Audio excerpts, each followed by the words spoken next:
Pardoz andoz qilamizmi qizlar? Bu gal o'zimga xos bo'lmagan tenni ranglarni olib ko'rdim. Tenni chiroyli yotishi uchun krugovoy движение bilan bo'yab chiqamiz. Ko'zimni pastiga esa mana bu ko'kimtir rangi surgim keldi. Hadeb nude bo'rmasina qizlar. Yashil shimerniy rangga qovog'imni tepa tashqari qismiga surgim keldi. O'rtasiga esa oltin rangdan yaltiragan tenni surib olgim keldi. Ana ko'kimtir rangi yana qovog'imni ichki burchagiga surib olgim keldi. Bu rumyanaga esa gap yo'q qizlar. Xohlasangiz damdo tushirib qo'ymaysiz. Ну реально это просто.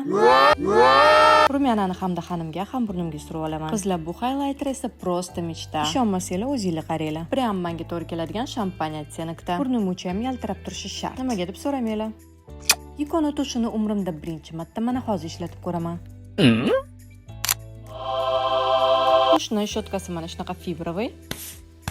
Tush yaxshi, yomon emas. Eng kerakligi tarakanni oyoqlariga o'xshatib yopishtirib qo'ymadi. Endi esa Kika Milanani bestselleri qizlar. Kika Milanani blesklarini juda ham zo'rligini bilsanglar kerak qizlar. Agar bilmasanglar bilib qo'yinglar. Makiyajimni tamomladim. Sizlarga yoqtiradigan umiddaman. Menga esa Kiko har doim yoqqan.